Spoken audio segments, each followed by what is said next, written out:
No student should feel uncomfortable coming to school.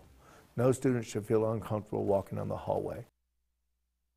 New this evening, reaction to a recording of a Barwise Middle School student being bullied in a locker room. We'll hear from the WFISD superintendent you saw right there and the boy's father. But first this evening, a chance of light snow accompanied by some strong winds. As you can already see behind me, our tower cam is shaking like Taylor Swift this evening right now. So we're going to see what's going on. Kevin Selly standing by in the Weather Center. And Kevin, what is the latest? Well, we've got a very wild day coming up tomorrow. Let's go right to the headlines and talk about it. There is some snow in the forecast, but it's going to be primarily rain. It's going to be extremely difficult to forecast exactly where and when we will see that snow.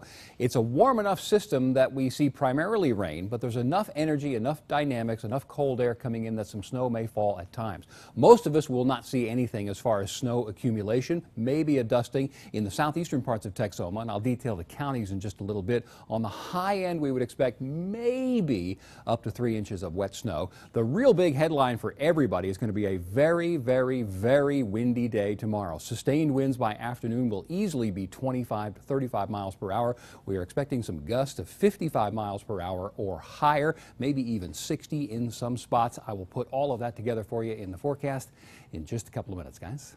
Kevin, I'm not looking forward to this, but okay. And as always, you can stay up to date on the latest weather conditions and forecasts over at Texomashomepage.com or on our KFDX 3 News Weather app. Back to our top story now. Only on KFDX, a parent is speaking out about a video making waves on social media.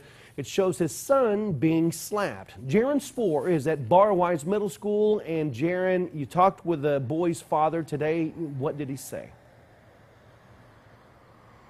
The father's message was simple after talking about the alleged incident here at Barwise Middle School, and it was that him and his son are fine.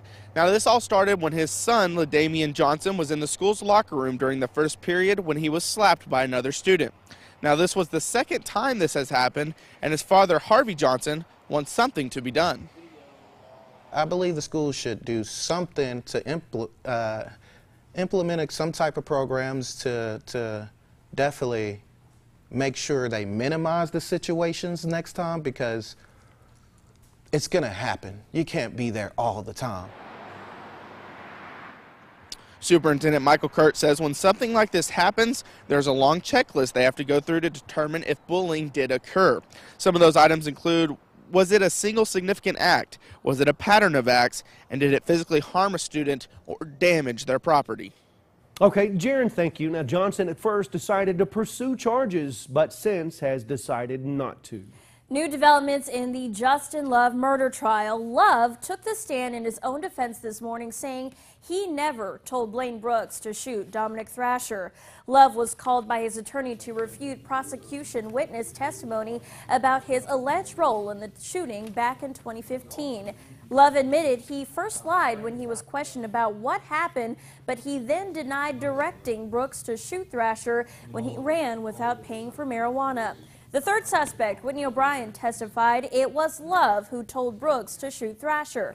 However, Love said he did not even know O'Brien and assumed she was just Brooks' girlfriend. During testimony, Love described the shooting himself. When I seen him shooting, for some reason my focus was just on the gun, and that's one of the things that I seen on the showcase.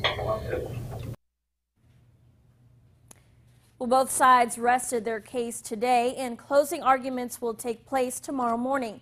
Co-defendant Blaine Brooks was found guilty in 2016 and is now serving 60 years. His attorney never called him to the stand. However, Whitney O'Brien is the third defendant and did testify for the state in both trials, but she has not gone to trial or pleaded yet.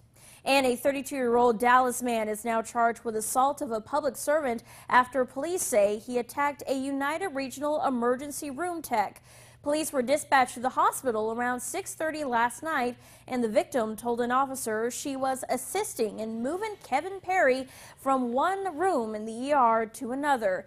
She said she turned around briefly, and that's when Perry grabbed her around the neck from behind and pressed his left fist against her right side of her neck, then pulled her onto the bed and applied pressure to her throat.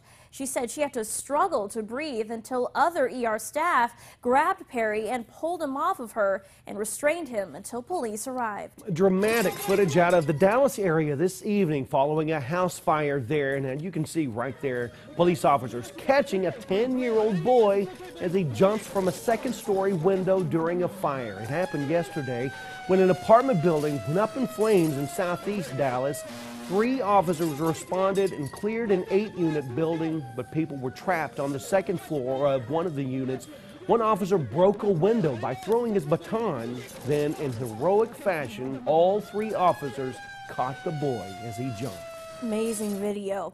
Well, to Bowie now, where some city council members are saying the city did not follow the proper procedures while turning the old Legend Bank building into a customer service center.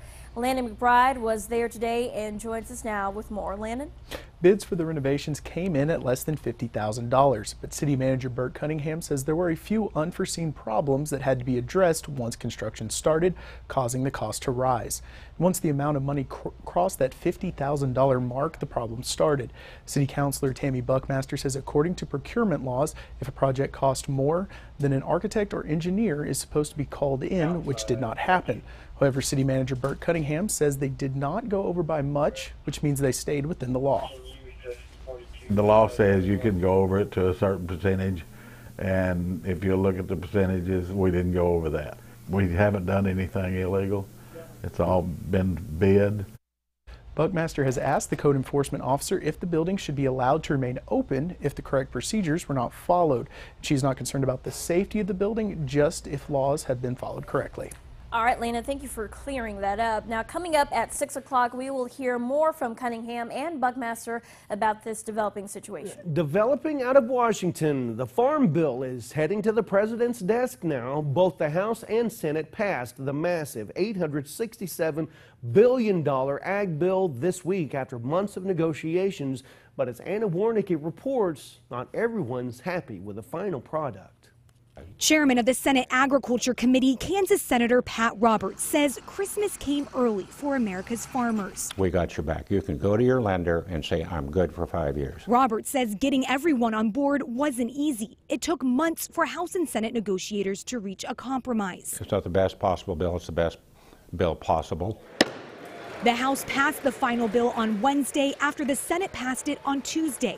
The bill includes everything from crop insurance to money for rural broadband. It's a big bill, and it gets into nutrition, conservation, forestry. But Texas Republican Congressman Jody Arrington says notably absent from the $867 billion bill are tougher work requirements for food stamp recipients. We wanted to tighten them up through law and make them permanent, but we're going to have to defer and delegate to the administration to do that through regulation. House Republicans and President Trump wanted to add the restrictions, but Democrats argued it would leave millions of Americans hungry. The restrictions would not pass the Senate, where they needed Democratic support.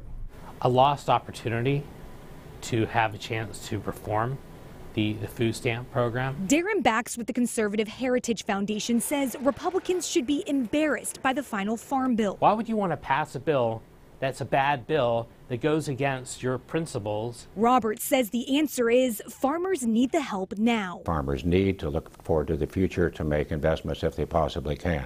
In Washington, I'm Anna Warnicki.